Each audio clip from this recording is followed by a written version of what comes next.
안녕하세요. 미래를 설계하라 경제 잡학사전 고혜림입니다. 이 포근해진 날씨에 연일 미세먼지가 기승을 부리고 있습니다. 내일은 불청개, 이 황사까지 덮친다고 하니까요. 내일 출근길 참고하시길 바라겠습니다. 오늘도 두 분의 아나운서와 함께 경제 이야기 함께 나눠보도록 하겠습니다. 오늘은 변수연, 장세은 아나운서와 함께합니다. 안녕하세요. 안녕하세요. 네, 그러면 미증시부터 먼저 확인하고 넘어가도록 하겠습니다. 이 미증시 같은 경우에는 분위기가 너무나도 좋지 않았습니다. 2년 반 만에 폭락이라고 하는데요. 자세한 분위기 함께 살펴보도록 하겠습니다. 자, 수연 아나운서 전해주시죠. 네, 간밤 미증시 블랙먼데이라고 불러도 무방할 정도로 투자 심리가 얼어붙었습니다. 이날 뉴욕 증시에서 다우지수는 전거래일보다 2.08% 내린 41,911.71의 거래를 마쳤습니다. S&P 지수는 어제보다 2.7% 떨어진 5,614.56에, 그리고 나스닥 지수는 4% 급락한 17,468.33에 각각 마감했는데요. 나스닥 지수는 인플레이션 충격이 최고소에 이르렀던 지난 22년 9월 이후 2년 6개월 만에 최대 낙폭을 기록했습니다. S&P 500 지수는 지난달 기록했던 고점 대비 8.7% 하락해 조정 국면 구간에 근접했습니다. 관련 소식 바로 만나보시죠.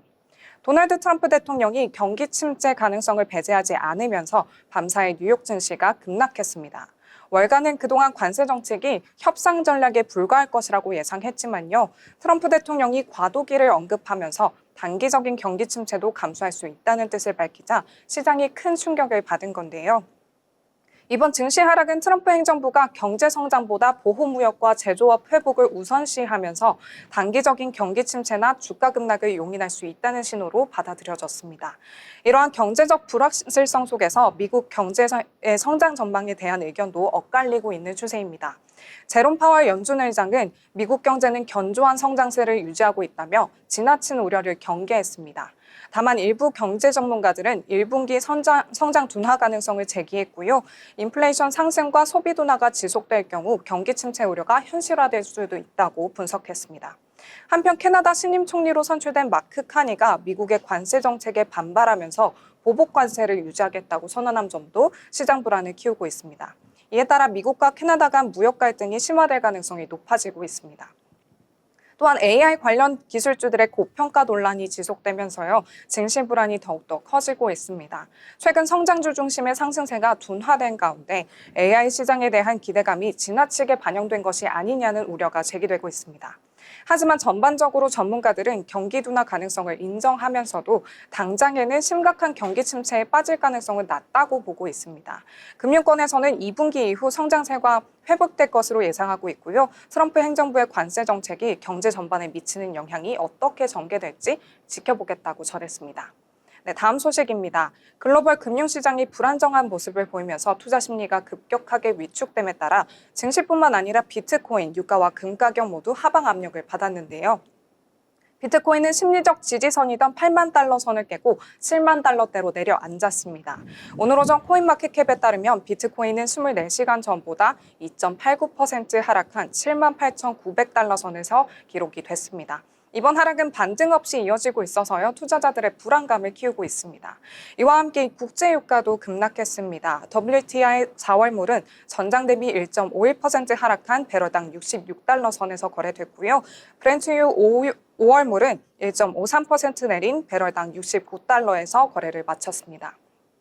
최근 열흘 중 7일 동안 하락세를 계속해서 보이는 가운데 약세 흐름이 지속되는 모습입니다. 또한 안전자산으로 평가되는 금 시장에서도요, 차익 실현 매물이 출회되며 하락세를 나타냈는데요. 국제 금 4월물 선물 가격은 전거래일 대비 0.5% 하락한 온스당 2,899달러 선에서 마감했습니다. 금융시장 전반의 불안으로 인해서 투자자들이 단기 차익을 실현하며 금시장에서도 매도세가 나타났다는 분석입니다. 전반적으로 경기 둔화 우려가 시장 전반에 영향을 미치며 주요 자산들의 가격 변동성이 커지고 있습니다. 네, 세 번째 소식입니다. 트럼프 대통령 취임 후 글로벌 증시 하락으로 주요 부호들의 자산이 총 2,090억 달러, 한화로는 약 304조 원 감소했다고 합니다. 일론 머스크 테슬라 CEO는 1,480억 달러, 제프 베이조스 아마존 창립자는 290억 달러, 그리고 마크 저커버그 메타 CEO는 50억 달러를 잃었고요. 구글 공동 창업자 세르게이 브린과 루이비통의 베르나르 아르노 회장도 각각 220억 달러, 50억 달러의 손실을 봤습니다. 트럼프 당선 후 증시는 상승했지만요, 공무원 해고와 관세 정책 혼선으로 인해서 S&P 지수가 6.4% 하락하며 시장이 급변했는데요. 특히 테슬라는 유럽과 중국 판매 부진으로 인해서 주가가 급락했고요. 아마존과 알파벳도 14% 그리고 7% 하락했습니다. 루이비통도 명품 관세 부과 가능성으로 인해서 주가가 약세로 돌아섰는데요. 이들 5개 기업의 시가총액이 총 1조 3,900억 달러, 하나로는 2,028조 원 감소한 것으로 집계가 됐습니다. 트럼프 행정부의 정책 변화가 글로벌 부호들의 자산에도 직접적인 타격을 주고 있습니다. 네, 마지막 소식입니다. 뉴욕 증시가 급락하면서 애플과 엔비디아, 테슬라 등 7개 대형 기술주죠. 이른바 매그니피센트 7의 주가가 2%대에서 최고 15% 이상까지 일제히 급락했습니다. 특히 테슬라의 하락폭이 15.43%로 두드러지는데요. 관련 소식 한번 전해드리겠습니다. 테슬라의 주가가 4년 6개월 만에 최대 낙폭을 기록했습니다. 경기 침체 우려와 미중 관세 전쟁 심화로 인해서 투자 심리가 위축된 데다 글로벌 판매 부진이 악재로 작용한 건데요. UBS는 테슬라의 1분기 판매량 전망치를 16% 하향 조정했고요. 독일과 중국에서의 판매량도 각각 70%, 49% 급감한 것으로 나타났습니다. 여기에 일론 머스크 CEO의 정치적인 행보로 인해서 테슬라 차량과 매장을 겨냥한 방화와 총격 사건이 이어지면서 소비자들의 불안감이 커지고 있는 상황입니다. 또한 투자기관 스펙은 테슬라의 1분기 전기차 인도량 전망치를 기존 43만 7천 대에서 36만 7천 대로 크게 낮췄고요. 올해 전체 인도량도 170만 대로 예상해 시장 평균 전망치보다 낮게 잡았습니다. 스펙은 테슬라의 판매 감소 이유로는 전기차 주문과 출고 지연, 가격 동향, 그리고 판매 데이터의 부진을 지적했고요. 정치적인 요인은 고려하지 않았다고 밝혔습니다. 또한 테슬라에 대한 매도 의견을 유지하면서 목표 주가를 259달러에서 225달러로 하향 조정했습니다. 이날 하루 낙폭은 21.06% 밀렸던 20년 9월 이후 최대치인데요. 종가 기준 시가총액은 7,146억 달러로 전장 대비 1,303억 달러 증발했습니다. 이제 힌트맵 보시면서 종목별 흐름 한번 보실 텐데요. 일부 금융주와 헬스케어, 에너지, 유틸리티와 식음료 부문을 제외하고는 일제히 빨간불을 켜며 마무리했습니다. 앞서 언급했다시피 마이크로소프트 3.34% 떨어졌고요. 아마존은 2.36%, 그리고 애플과 구글 메타는 4%대 하락했습니다.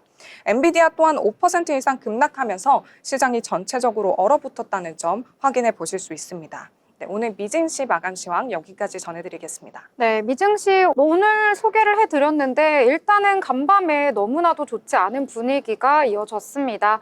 이 트럼프발 아래 공포라고 해야 될까요? 히트맵 보셨다시피 전체적으로 붉은 모습 보였는데 국내장이 이랬으면 얼마나 좋았을까라는 생각이 드는 그러한 모습이었습니다. 자, 일단 트럼프 대통령 같은 경우에는 전날 방송에서 인터뷰를 했는데요. 현재 경기 상황에 대해서 침체기로 접어들고 있냐 이런 질문을 했는데 일단은 침체기가 아니다라고 부인을 하지 않았고요. 과도기다라는 표현을 하면서 시장 투자자들에게 걱정을 안기는 모습 보여줬습니다. 이에 따라서 미증시 전체적으로 좋지 않은 모습 보여줬고 국내 증시까지도 이런 흐름, 분위기 이어가 줬는데요. 자, 일단은 오늘장 다뤄보기에 앞서서 그 전에 기업들에 대해서도 하나씩 살펴보고 난 이후에 함께 이야기 나눠보도록 하겠습니다. 자, 기업들에 대해서 저희가 모르는 내용들도 많고요. 알지만 한 번씩 정리를 해보면 또 좋을 것 같은데요. 자, 일단은 오늘의 어떤 기업에 대해서 알아볼지 함께 이야기 나눠보도록 하겠습니다. 자, 세연 아나운서, 오늘은 어떤 기업에 대해서 준비를 하셨을까요? 네, 오늘 소개해드릴 기업은 바로 하나에어로스페이스입니다. 하나에어로스페이스, 이름에서 알 수 있듯이 항공, 우주와 방산 분야를 전문으로 하는 기업입니다. 비행기 엔진부터 위성, 방위산업까지 다양한 분야에서 활약하고 있는데요. 이 회사 처음부터 항공우주 기업이었던 건 아닙니다. 1977년 삼성정밀공업으로 출발해 2015년 하나그룹에 편입되면서 하나테크윈으로 이름을 바꿨습니다. 그리고 2018년 지금의 하나 에어로스페이스로 사명을 변경하면서 본격적으로 항공우주산업에 집중하기 시작했습니다. 정밀 기계와 방산 기술력을 쌓아오면서 이제는 세계적으로도 인정받는 첨단 방산 우주 기업으로 자리 잡았습니다. 자, 최근에는 의미 있는 성과들도 계속해서 나오고 있습니다. 먼저 누리호 발사 성공 이야기를 빼놓을 수가 없죠. 우리나라 최초의 한국형 발사체 누리호, 이 발사체의 가장 중요한 부품, 바로 75톤급, 7톤급 엔진을 하나 에어로스페이스가 제작했습니다. 덕분에 우리나라는 독자적인 로켓 엔진 기술을 확보했고요. 앞으로도 우주 산업에서의 역할이 더욱 커질 것으로 기대됩니다. 방산 산업에서도 주목할 만합니다. 최근 하나 에어로스페이스는 미국의 방산업체 폴라리스와 협력하면서 차세대 군용 차량 개발에 나섰습니다. 기존의 국내 방산 시장에서 쌓아온 기술력을 바탕으로 이제는 글로벌 방산 시장에서도 인정받고 있다는 점에서 의미가 큽니다. 여기에 하나오션과의 협력도 눈에 띄고 있습니다. 자회사인 하나오션, 이전에 대우조선해양이죠. 함께 손잡고 잠수함, 전투함 같은 해양 방산 시스템 개발을 진행하고 있습니다. 이제는 육해공을 아우르는 방산 기업으로 성장하고 있다고 볼 수 있겠습니다.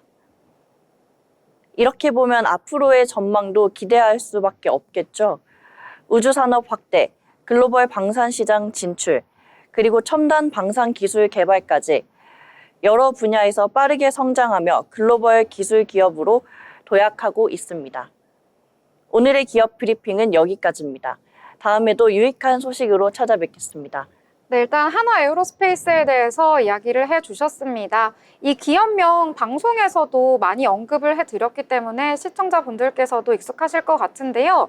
주식 쪽을 잘 모른다 하시는 분들도 이 기업명을 딱 듣는다면 아, 이 종목, 이 기업은 방산 쪽이구나 라고 생각을 해주시면 될 것 같습니다. 자, 앞으로 또 다른 기업들 소개를 해드리도록 할 테니까요. 계속해서 방송 시청해 주시길 바라겠습니다. 자, 그럼 이번에는 저희 뉴스 한번 살펴보려고 하는데요. 뉴스 그 안에서도 경제면을 다뤄보도록 하겠습니다.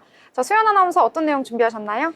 네, 오늘 신문에서 발췌한 기사를 전해드리는 뉴스 브리핑 시간입니다. 바로 첫 번째 소식부터 전해드리도록 하겠습니다.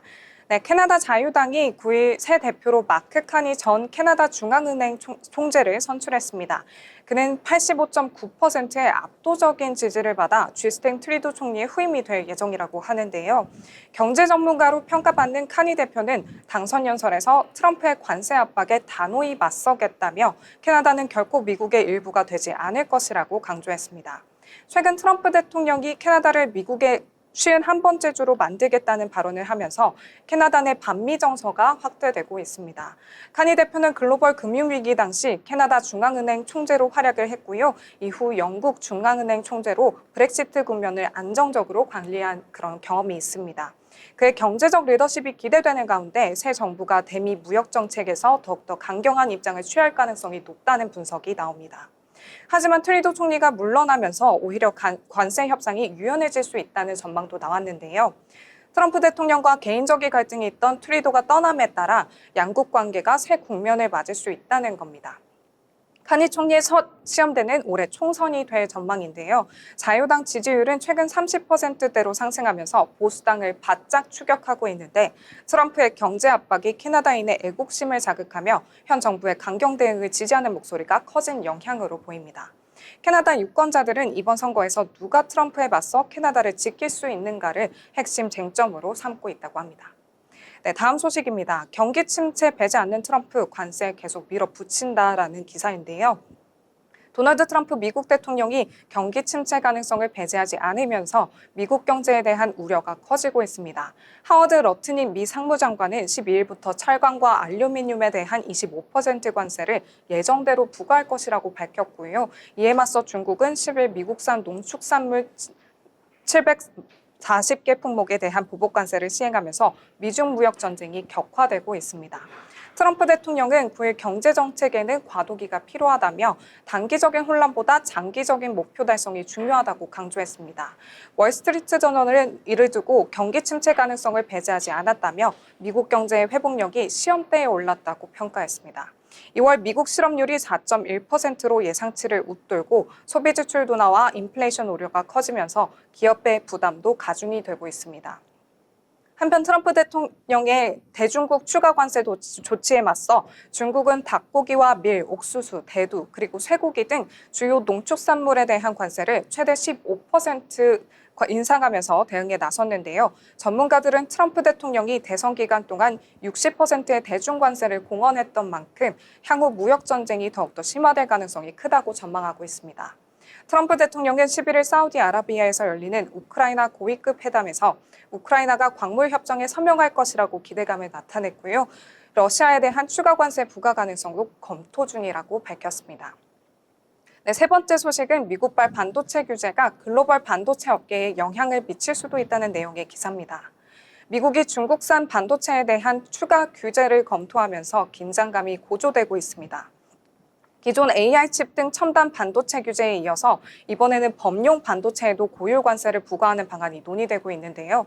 미국 무역대표부는 중국 반도체 산업에 대한 불공정 거래 조사를 위한 청문회를 열고 추가 관세 부과 여부를 검토 중이라고 합니다.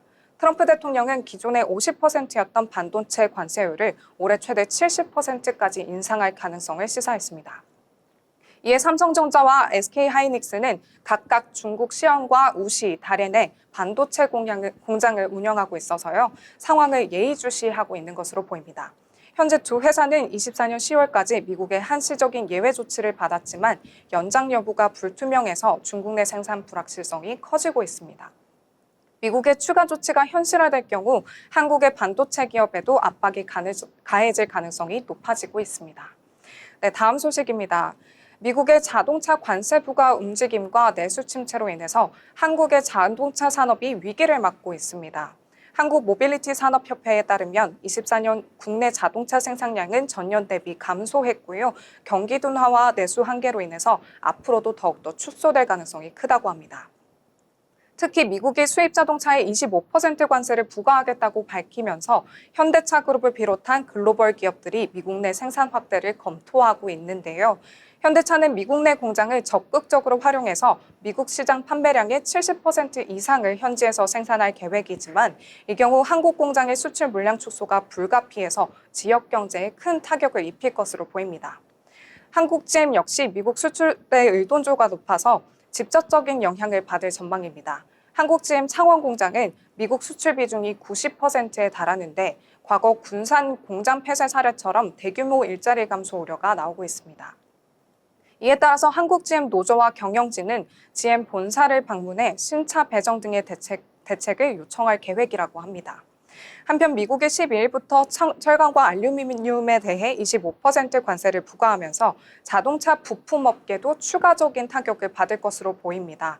일부 자동차 부품이 철과 알루미늄으로 분류가 돼서요. 추가 관세 적용을 받을 수 있기 때문인데요. 이에 산업통상자원부는 업종별 피해를 점검하면서 대응책을 마련하겠다고 밝혔습니다. 마지막 소식입니다. 한국이 미국과 캐나다에서의 LNG 도입을 확대하려는 가운데 중동 국가들의 반발이 변수로 떠오르고 있습니다. 한국가스공사는 기존 카타르와 오만과의 장기 계약이 만료됨에 따라 일부 물량을 미국산으로 교체하는 방안을 검토 중에 있다고 하는데요. 이를 통해 약 6조에서 7조 원의 무역 수지 개선 효과가 기대가 되지만요. 중동과의 외교적인 마찰이 우려가 되는 상황입니다. 특히 중동은 한국 방위 산업의 주요 수출 시장으로 LNG 수입 축소가 방산 계약에도 영향을 미칠 가능성이 큽니다. 한국은 사우디아라비아와 요격 미사일 천궁 2를 수출 계약을 완료를 했고요. 카타르와는 K9 자주포 그리고 K2 전차 등의 수출 논의를 진행 중에 있다고 합니다. 또한 사우디가 추진하는 네옴시티 등 대규모 인프라 프로젝트에서도 한국 기업들의 입지가 흔들릴 수 있다는 분석이 나오고 있습니다. 결국 한국은 미국과의 에너지 협력을 강화하는 동시에 중동과의 관계를 균형 있게 유지하는 전략이 필요해 보입니다. 네, 오늘 소식은 여기까지입니다. 지금까지 뉴스브리핑이었습니다. 네, 여러 가지 뉴스들 전해주셨는데요. 아무래도 관세에 대한 이야기가 빠지지 않는 것 같습니다. 트럼프 대통령 연일 각국에 있는 정상들과 좀 싸우는 발언을 계속해서 내놓고 있는데요. 오늘은 또 캐나다와 이렇게 갈등이 불거지는 내용까지 전해졌습니다.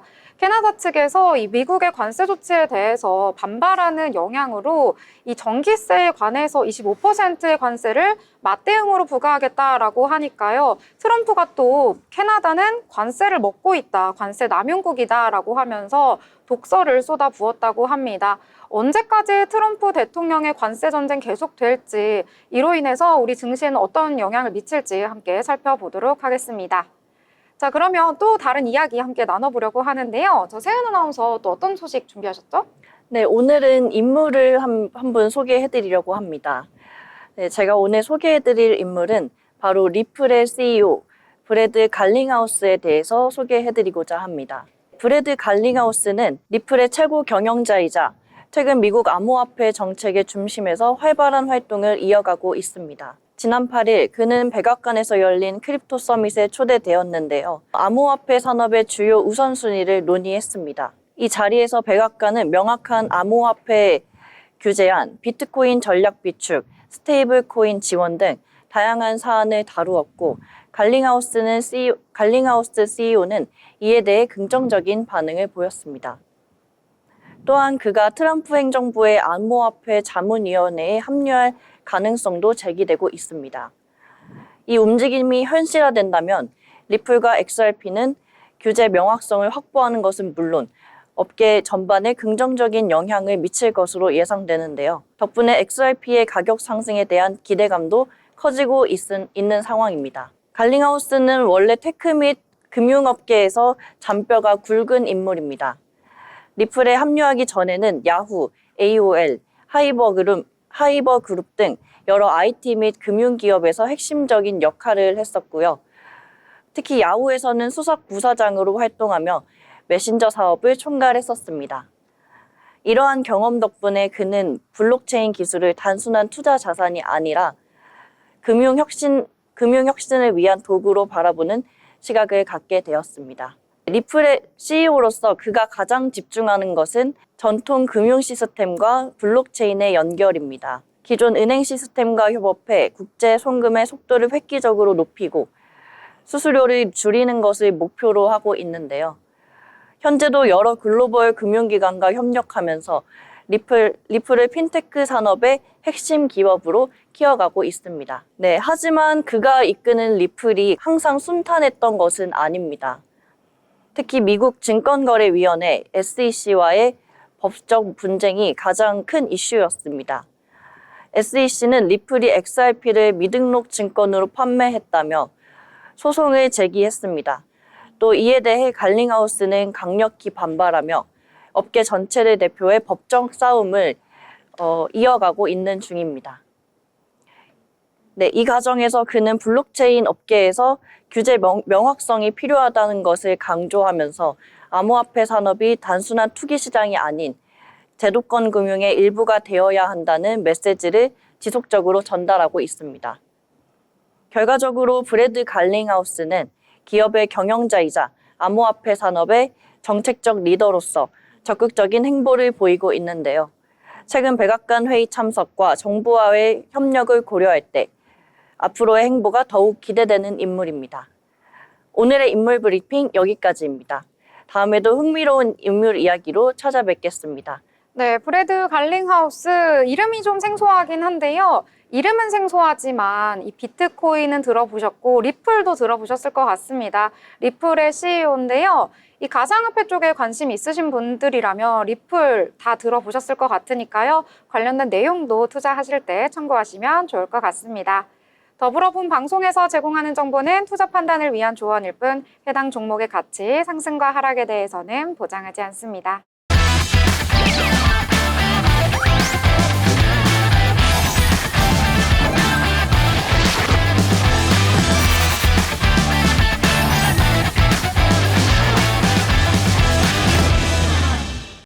네, 이번 시간은 돈을 잘 벌고 싶은 고수가 되고 싶은 아나운서들이 모여서 경제 이야기, 주식 이야기 함께 나눠보도록 하겠습니다. 자, 먼저 국내장부터 짧게 정리를 하고 넘어가려고 하는데요. 이 국내에 투자하시는 분들은 오늘 걱정이 한가득이실 것 같습니다. 일단 미국장부터 분위기가 좋지 않았는데 국내장 역시도 오늘 장 초반부터 양대지수 2% 하락한 채로 출발하긴 했는데요. 오후장 들어서 낙폭을 줄이기는 했습니다.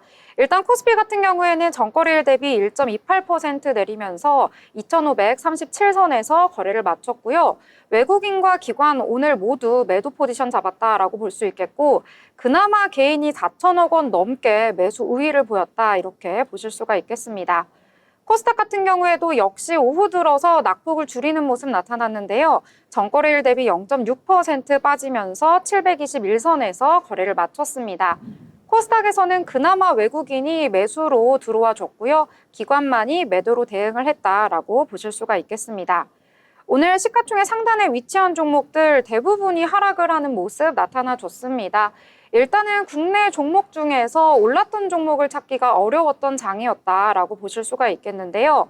일단 반도체 투톱 같은 경우에는 오늘 등락이 좀 심했습니다. 장 초반부터 파란불 켜다가 오후 들어서 상승 전환하나 싶었는데요. 결국에는 삼성전자와 SK하이닉스 모두 빠지면서 마감을 해줬고요. 그나마 셀트리온과 기아가 빨간불 켜줬다라고 보실 수가 있겠습니다. 이 코스닥 같은 경우에도 오늘 2차 전지주가 급락을 하는 모습 나타났습니다. 간밤에 테슬라가 이 판매량이 부진할 것이다라는 전망 속에서 15%대 하락을 하면서 마감을 했는데요. 이 여파 그대로 이어가면서 오늘 2차 전지주 전체적으로 하락을 했다라고 보실 수가 있겠습니다. 자, 일단 오늘장 같은 경우에는 올랐던 테마나 섹터를 찾기가 굉장히 어려운데요. 그럼에도 이런 장에서 올랐던 테마, 종목들이 조금은 있더라고요. 그런 내용들 짚어보고 내렸던 테마는 왜 이렇게 내렸나 함께 살펴보도록 하겠습니다. 자, 수연 아나운서, 오늘 장에서 정말 선방했던 종목이 있죠? 네, 맞습니다. 바로 T-로보틱스인데요. 정말 이렇게 얼어붙은 투자 심리에도 굉장히 선방하는 모습을 보여준 종목입니다. 네, 공장 자동화 및 자유이동 로봇 전문 기업 T-로보틱스의 주가가 장중 급등하는 모습을 보였습니다. 오늘 오전 소폭 하락하며 출발했지만요. 장 개장 후 얼마 지나지 않아 상승 반전에 성공하는 모습 보였습니다. 이러한 상승세는 T-로보틱스가 레인보우 로보틱스와 대규모 물류 자동화 시장 공략을 위한 MOU를 체결했다는 소식이 전해지면서 나타났는데요. 양사는 로봇 기술 개발과 운영 경험을 공유하면서 국내 및 글로벌 시장에서 점유율을 확대해 나갈 계획이라고 밝혔습니다. 특히 반도체와 디스플레이, 2차 전지 공정 및 클린룸 등에서 물류 자동화 솔루션에 대한 수요가 증가하고 있어서요. 이를 선제적으로 공략할 방침이라고 합니다. 레인보우 로보틱스는 T-로보틱스의 현장 경험과 노하우가 자사의 로봇 플랫폼 기술과 결합해 시너지를 낼 것으로 기대하고 있습니다. 한편 T-로보틱스는 북미 시장에서 2차 전지 배터리 생산 자동화 공정을 수행해 왔고요. 최근 자동차 부품 자동화 공정용 AMR을 수주하면서 기술력을 인정받는 기업입니다. 오늘 T-로보틱스 아까 말씀드렸던 것처럼 시가 4.5% 떨어지면서 시작을 했는데요. 장중 굉장히 좋은 모습 보여줘서 상한가 터치하는 데 성공했습니다. 29.92% 상승해서 12,420원에 거래가 됐고요. 종가도 그대로 이어가면서 상한가에서 마무리됐습니다. 네, 오늘 상한가를 터치한 종목 찾기가 정말 어려운데요. 일단 오른 종목 자체를 찾기가 힘든데 오늘 그나마 선방해줬다라고 보실 수가 있겠습니다. 오늘 같은 악세장에서 정말 상한가 대단하다 이렇게 말씀을 드리고 싶은데요. 앞으로의 주가 추이도 함께 지켜보도록 하겠습니다. 자, 저는 오늘 올랐던 테마보다는 내렸던 테마가 훨씬 많아서 왜 이렇게 내렸나 함께 살펴보려고 하는데요. 일단 가상화폐 관련주들 오늘 여러 테마가 그렇지만 오늘 유독 또 떨어지는 모습이 나타났습니다. 자, 일단 미증시가 너무 떨어졌다라고 말씀을 드렸는데요. 미증시 안에서도 빅테크 기업들이 많이 떨어지긴 했는데 그중에서도 가상화폐 관련주들도 폭락하는 모습이 포착이 됐습니다. 자, 일단 미증시에서는 사이퍼 마이닝 20%대나 내리면서 마감을 했고요. 마이크로 스트래티지도 16%대, 마라홀딩스 역시도 16%대 하락하면서 마감하는 모습 나타났습니다. 로빈후드 같은 경우에는 19%대 떨어지면서 거의 20%대 폭락을 했다라고 보실 수가 있겠는데요. 역시 미증시의 분위기 국내 증시까지도 이어진 것 같습니다. 자, 일단은 가상화폐 대장주라고 할 수 있는 비트코인 가격이 떨어지다 보니까요. 그 하단에 있는 알트코인들도 역시 다 떨어지는 모습이 나타났는데요. 자, 일단은 현지 시간 7일이죠. 비트코인과 관련해서 트럼프 대통령의 언급이 있었습니다. 그리고 여러 가지 행동을 실제로 하기도 했었는데요. 일단 트럼프 대통령은 비트코인을 비롯한 일부 암호화폐를 이 미국의 외환보유고에 포함시키는 내용의 행정명령에 서명을 했다라고 전해졌습니다. 다만 형사 및 민사 사건의 자산 몰수 절차 과정에서 압수가 된 이 연방정부가 보유하고 있는 비트코인으로만 준비금이 조달된다는 점을 전했고요. 또 준비금으로 예치된 비트코인을 판매하지 않는다라는 방침으로 인해서 시장에서는 여러 가지 실망감이 나타나는 모습까지 나타났습니다. 이에 따라서 국내장 모든 테마가 그렇지만 컴투스홀딩스 오늘 3%대 하락을 하면서 마감을 했고요. T사이언티픽도 3%대 하락, TS 인베스트먼트, 우리기술투자, 엔게임, 위메이드 역시 모두 다 오늘 하락하면서 마감을 했다라고 보실 수가 있을 것 같습니다. 이 국내장 투자할 곳이 마땅치 않으니까 가상화폐 쪽으로 눈을 돌렸던 분들도 비트코인이 떨어지니까 다른 알트코인도 떨어졌잖아요. 도대체 이제는 어디에 투자처를 잡아야 할지 많이들 고민이 되실 것 같습니다. 이럴 때일수록 저희 방송과 함께 하시면서 앞으로의 투자 전략도 함께 세워나가시길 바라겠습니다. 자, 그러면 이번에 또 다른 내용들 함께 알아보도록 하겠습니다. 자, 어떤 내용 또 보셨을까요? 네, 저도 마찬가지로 이렇게 얼어붙은 투자 심리 속에서 좀 하락한 종목을 한번 살펴봤는데요. 바로 KG 모빌리티입니다. KG 모빌리티가 무상감자 결정 이후 주가가 급락하는 모습 보였습니다. 오늘 오전부터 4,180원으로 하락하며 출발해 계속해서 하락세를 이어갔는데요. 우선 무상감자가 뭔지 궁금하실 것 같습니다. 무상감자는 주주에게 별도의 보상을 제공하지 않고 주식 액면가를 줄이는 방식으로 자본금을 감액하는 그런 조치입니다. 이를 통해서 자본 잠식을 해소하고 재무 건전성을 강화할 수 있지만요. 단기적으로는 주가에 부정적인 영향을 미칠 수 있습니다. 때문에 전날 KG 모빌리티는 액면가 5,000원인 보통주 1조 9,640만 상당의 주를 액면가 1,000원으로 감액하는 무상감자를 결정했다고 공시했는데요. 이에 따라서 자본금은 9,820억 원에서 1,964억 원으로 줄어들었습니다. 다만 감자를 통한 주식수 변동은 없으며 감자 차익이 발생해 자본 총계에도 변동이 없다고 밝혔습니다. 회사는 이번 감자 결정의 이유로 결손금 보전과 재무구조 개선을 꼽았는데요. 오는 26일 주주총회에서 이게 승인이 되면은요. 4월 10일부터 5월 8일까지 주식 거래가 정지가 되고 5월 9일에는 신주가 상장될 예정이라고 전했습니다. 오늘 KG 모빌리티 앞서 말씀드렸던 것처럼 11% 떨어지면서 시작을 했는데요. 계속해서 조금 하락하는 모습을 보여주다가 끝내는 하방 압력을 이기지 못하고 20.06% 하락하며 3,765억 원의 종가 형성했습니다. 네, 무상감자 소식까지 함께 전해줬습니다. 저는 감자 하니까 먹는 감자 이야기 하시는 줄 알았어요. 네, 그렇죠. 근데 무상감자 저도 이번에 알아보면서 좀 생소한 단어였는데요. 이를 통해서 좀 배워볼 수 있는 좋은 기회였던 것 같습니다. 네, 저는 감자 얘기 재밌는데 좀 비웃으시는 분들도 있으실 것 같습니다. 자, 저는 이번에 또 비만 치료제 얘기를 함께 나눠보려고 하는데요. 또 비만 치료제 얘기 나오면은 제가 또 항상 궁금한 게 여기 또 아나운서 분들이 계시니까 비만은 아니시겠지만 평상시에 이렇게 건강관리 열심히 하실 것 같아요. 건강관리 팁이나 혹시 다이어트 하고 계신다면 팁 같은 것들 있을까요? 네, 저는 사실 그 말씀하셨던 그 비만 치료제 한번 해본 적이 있습니다.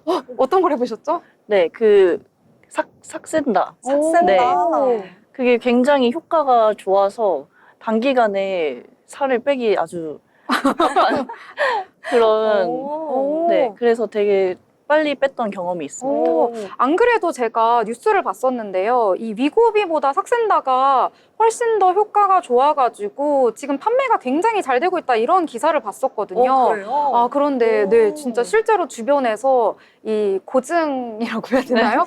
실제로 체험해본 분이 이야기해 주니까 더욱더 신뢰가 가는 내용인데 함께 세은 아나운서와 함께 이 종목에 대해서 다음에 이야기를 나눠보면 좋을 것 같네요. 네, 너무 좋습니다. 네, 관련된 기업 내용도 한번 가져와 주시면 좋을 것 같습니다.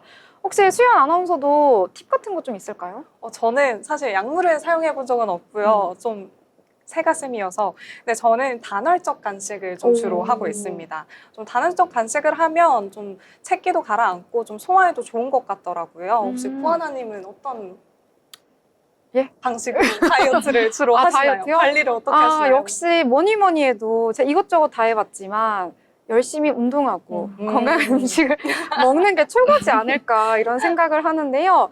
이게 문제가 이제 빼고 싶은 데를 빼야 되는데 맞아요. 예, 원치 않는 곳이 빠지고 막 이러니까 이런 점이 걱정인데요. 자, 왜 이렇게 또 이런 이야기를 나눴냐 하면은요. 오늘 비만 치료제 관련해서 이슈가 또 있었습니다. 자, 덴마크의 제약사죠. 노보노디스크 차세대 비만 치료제 이 카그리세마가 두 번째 3상 임상 시험에서도 시장의 기대를 충족하지 못했다라는 소식이 전해졌습니다. 자, 일단 이번에 3상 임상 시험에서요. 여러 가지 실험을 했는데요. 일단 이 약을 투약한 1,200명의 참가자들이요. 68주간 평균 15.7%의 체중 감량 효과를 봤다고 합니다. 15%가 넘으니까 효과가 있는 거 아니야? 라고 생각하실 수도 있는데요. 그런데 목표로 했던 체중 감량률은 25%였기 때문에 목표치에는 도달하지 못했다라는 결과가 나온 거고요. 또 심지어 작년 12월에 또 결과가 발표가 됐었는데 이때 첫 번째 3상 임상시험이 22%대가 나왔었거든요. 근데 이번에는 15%니까 그때보다도 수치가 훨씬 못 미친다 이런 결과가 나온 겁니다. 이에 따라서 비만 치료제 관련해서 앞으로 기대감을 가져도 될까, 주가가 상승할 수 있을까라는 우려감이 모여든 것으로 분석이 되고 있는데요. 오늘 같은 경우에는 뭐 주가가 전반적으로 빠지긴 했지만 이 비만 치료제 안에서도 삼천당 제약이라든지 라파스, 제네신 같은 종목들 일제히 하락하는 모습 보였고요. 이에 반해서 상승했던 종목도 있는데요. 일단 비만 치료제 강자로 불리는 애니젠은요. 이 애니젠 주식이 이 H7B 그룹에 인수가 된다라는 발표가 나오면서 오늘 장 초반에는 8%대까지 올라서기도 했었는데 결국에는 상승분 모두 반납하면서 1%대로 마감을 했다 이렇게 보실 수가 있겠습니다. 비만 치료제 올랐던 쪽도 있고요. 내렸던 쪽도 있으니까요. 이 종목의 개별 이슈에 집중을 해서 투자에 참고하시면 좋을 것 같습니다. 자, 그러면 또 다른 내용들 함께 이야기 나눠보겠습니다. 자, 수연 아나운서 또 어떤 내용 전해주시나요? 네, 저는 오늘 사료와 농산물주에도 한번 집중을 해봤는데요. 중국과 미국의 그 무역 갈등이 심화되면서 투자 심리가 어느 정도 살아난 것으로 보였습니다. 하지만 고려산업의 주가 오늘 2,980원으로 강하게 시작했는데 장중 하락하면서 마무리가 됐습니다. 이렇게 상승 출발했던 요인에는요, 미중 무역 갈등 심화와 글로벌 식량 시장 불안 속에서 사료 및 농축산 관련주의 반사이익 기대감이 커졌기 때문인데요. 중국 정부가 미국산 농축산물 추가 관세를 부과하면서 대체 공급처를 찾으려는 수요가 증가했습니다. 이에 따라서 한국을 포함한 타국의 농축산 및 사료 관련 기업들이 수혜를 받을 가능성이 높아졌고요. 고려산업뿐만 아니라 KC피드, 미래생명자원, 그리고 한일사료 등 관련 종목들도 동방 상승하면서 출발을 했었습니다. 또한 미국에서 조류 인플루엔자로 인해 계란값이 폭등하면서 수입 확대 가능성이 제기된 점도 주가 상승에 영향을 미쳤습니다. 국내에서도 충남 천안에서 고병원성 조류 인플루엔자가 발생하면서요. 방역 강화와 함께 사료 관련주의 추가 상승 기대감이 커졌었습니다. 네, 하지만 이렇게 상승 기대감이 컸던 종목임에도 불구하고요. 고려산업 오늘 굉장히 하락하는 모습 보여줬는데요. 장 초반 2.76% 상승했고 고가 13% 터치했지만 결국에는 1.72% 하락하면서 마무리가 됐습니다. 네, 마찬가지로 한일사료 보시면은요. 한일사료도 마찬가지로 4% 상승하며 출발했고요. 9% 넘어서 10% 상승하나 했는데 다시 떨어져서 0.82% 상승하면서 마감했습니다. 네, 이렇게 사료주까지 함께 봐주셨습니다. 장 초반에 강세를 보였기 때문에 혹시 오늘 장의 주도주는 사료인가? 라고 생각을 했었는데요. 뒷심이 많이 부족했던 것 같습니다. 장 초반에 상승분 거의 다 반납을 하면서 마감을 했다라고 보실 수가 있겠고요. 사료 같은 경우에는 첼마성이 굉장히 강하기 때문에 이 부분 참고하시길 바라겠습니다. 자, 그러면 저희 리포트 함께 살펴보려고 하는데요. 매번 새로운 내용을 배워가는 의미가 있는 것 같아서 더욱더 뜻깊은 시간인 것 같습니다. 자, 오늘은 로봇 쪽 보셨다고요? 네, 여러분 혹시 휴머노이드에 대해서 좀 들어보신 적이 있나요? 네, 그쵸. 앞으로 저 대신 일할 사람이 이제 휴머노이드 로봇인 것 같아요. 네, 맞습니다. 세연 아나운서님 어떻게 생각하시나요? 네, 저는 그 주식을 좀 많이 하기 때문에 들어본 적은 있는데 그걸 자세하게 알지는 못합니다. 네. 네. 그러면 오늘 제가 한번 네. 자세하게 설명을 해드리도록 하겠습니다. 불과 몇 년 전까지만 해도 휴머노이드 상용화는 공상과학 영화에서나 보던 일이었는데요. 지금은 전 세계적인 로봇 혁명이 현실화되고 있습니다.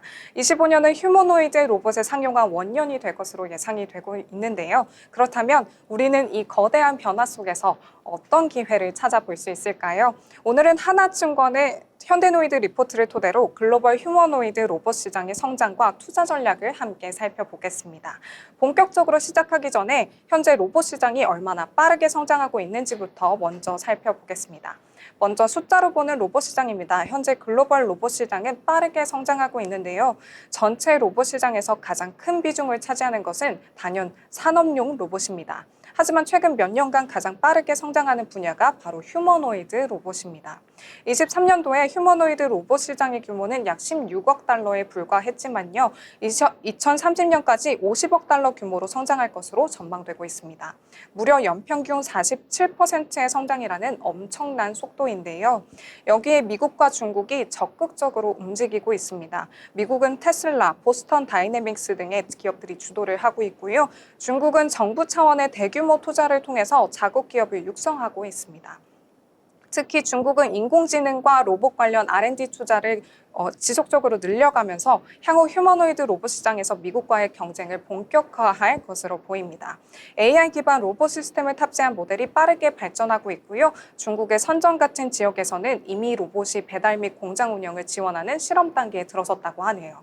또한 글로벌 IT 기업들도 이 시장에 뛰어들고 있습니다. 구글은 자율 로봇 기술 개발을 가속화하고 있고요. 아마존은 물류 창고에서 로봇을 적극적으로 활용하는 등 로봇 기반의 자동화 시스템 구축에 속도를 내고 있습니다. 이처럼 로봇 시장이 빠르게 확대되면서 우리 같은 투자자들에게도 기회가 열리고 있는데요. 그렇다면 이 시장을 이끄는 핵심 기업들은 과연 누구일까요? 네, 바로 현대차그룹과 보스턴 다이내믹스입니다. 현대차그룹은요, 21년도 보스턴 다이내믹스의 지분 87.6%를 인수하면서 본격적으로 로봇 사업에 뛰어들었습니다.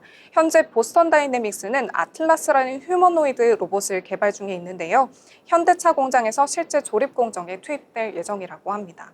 기존의 산업용 로봇이 고정된 공간에서 정해진 작업만 수행을 했다면요. 이 아틀라스는 사람처럼 움직이면서 다양한 업무를 수행할 수 있다는 점이 차별화 요소로 꼽히고 있습니다.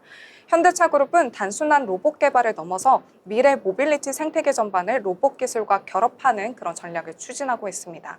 예를 들어서 자율주행 차량과 로봇을 연결해서 완전 무인 물류 시스템을 구축하려는 연구가 진행 중에 있고요. UAM 기술과의 접목 가능성도 제기가 되고 있습니다. 뿐만 아니라 현대차그룹은 로보틱스 기업과의 추가적인 협업 가능성도 열어두고 있는데요. 최근 들어서 글로벌 기술 기업과의 협업을 강화하면서 AI 및 소프트웨어 기반의 로봇의 활용도를 높이는 데 집중하고 있습니다. 보스턴 다이내믹스의 아틀라스뿐만 아니라 다양한 형태의 로봇 개발이 본격적으로 진행될 가능성이 큽니다. 네, 그리고 이 현대차 그룹만이 시장을 주도하는 것은 아닙니다. 글로벌 경쟁이 조금 더 치열해지고 있는데요. 테슬라와 피규어 AI 그리고 보스턴 다이내믹스의 모델들이 본격적으로 상용화를 준비하고 있습니다. 이제 휴머노이드 로봇 시장은 단순한 연구 단계가 아니라 상용화를 위한 속도전에 돌입했다라고 보실 수 있습니다. 여기에 더해서 로봇 AI 소프트웨어 플랫폼을 주도하는 기업들도 같이 경쟁에 뛰어들고 있습니다.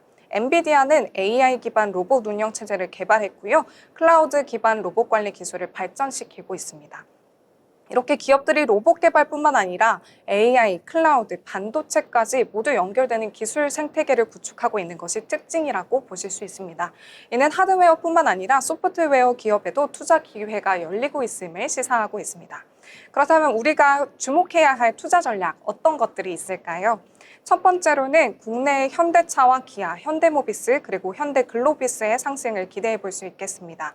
특히 현대글로비스는 보스턴 다이내믹스의 지분을 보유하고 있기 때문에 가장 큰 수혜를 얻을 것으로 예상되는 점 참고하시고요. 마지막으로 관련 종목들 중에서 현재 주가보다 목표 주가가 20%에서 30% 높은 종목에 주목해야겠습니다. 그리고 그중에서도 현대글로비스는 물류 자동화와 연결된 로봇 활용도를 높이면서 장기적인 성장 가능성이 크다는 점에서 주목할 만한 가치가 있는데요. 로봇 시장이 이렇게 성장할수록 물류와 자율주행, 스마트 팩토리 산업과의 연계가 더욱더 강해질 것이기 때문입니다. 네, 이렇게 로봇 혁명의 시대가 우리 코앞으로 다가오면서 해당 분야에 현명하게 투자하는 것이 가장 중요할 것 같습니다. 다시 한번 정리하자면요. 휴머노이드 로봇 시장은 폭발적으로 성장 중에 있고요. 그중에서도 보스턴 다이내믹스와 현대차 그룹은 이 시장의 핵심 플레이어로 꼽히고 있습니다. 그리고 이 가장 중요한 점은 이 변화 속에서 우리가 투자 기회를 포착해야 한다는 점입니다. 오늘의 정보가 시청자 여러분들의 투자 판단에 도움이 되었기를 바라면서 지금까지 투자 리포트 전해드렸습니다. 네, 오늘은 로봇, 그 안에서도 휴머노이드 로봇에 대해서 잘 정리를 해주셨습니다. 저는 몰랐는데 세은 아나운서가 주식 굉장히 많이 한다고 하셔가지고 노다지를 발견했다. 이제 캐낼 일만 남았다라는 생각이 들면서 이 리포트 들었는데요. 이 로봇 같은 경우에는 젠슨항 CEO가 올해는 휴머노이드 로봇을 비롯해서 가장 주목을 해봐야 할 내용이다라고 언급을 했거든요. 이 부분까지 참고하시면서 투자 전략 짜보시면 좋을 것 같습니다. 더불어 본 방송에서 제공하는 정보는 투자 판단을 위한 조언일 뿐 해당 종목의 가치, 상승과 하락에 대해서는 보장하지 않습니다.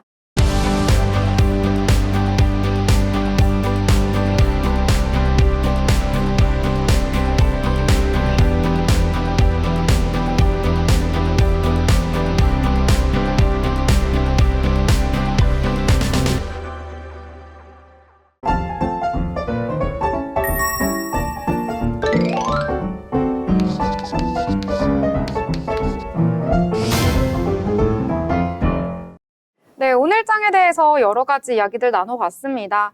장 분위기가 너무 좋지 않다 보니까요, 축축 처질 수도 있는데요. 이럴 때일수록 힘을 내보시면서 내일을 위한 전략, 투자 전략 만들어 나가시면 좋을 것 같습니다. 자, 그러면 오늘 장에 대해서 한번 정리를 해보려고 하는데요. 자, 세은 아나운서 생각보다 관심이 많고 투자하신다고 하셔가지고 네. 오늘 장 어떻게 정리를 해주실지 기대가 되는데요. 네, 정말 뉴욕 증시 이 먹구름 속에서 폭풍우라고 저는 설명드리고 싶습니다.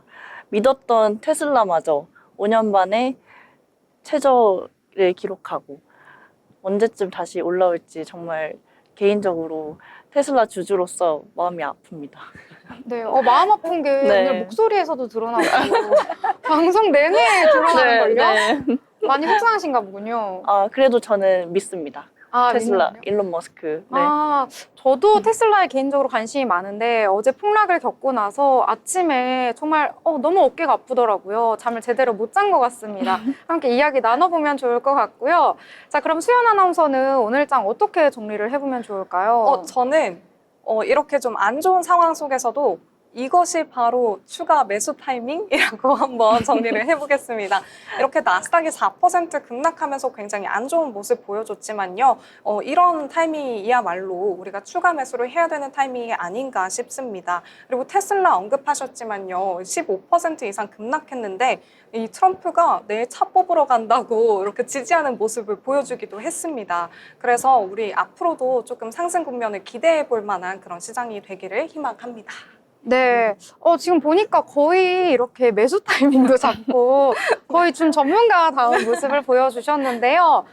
정말 연일 분위기가 좋지 않은 것 같습니다. 멈춰줘 트럼프 이렇게 오늘 정리를 해보도록 하겠습니다. 오전에 비해서 오후에 낙폭을 줄였던 것만큼 오늘보다는 내일 더 선방하는 하루가 될 수 있기를 바라면서 오늘 방송 여기서 마무리 짓도록 하겠습니다. 저희는 내일 방송으로 다시 찾아뵙도록 하겠습니다. 시청해주신 여러분 고맙습니다.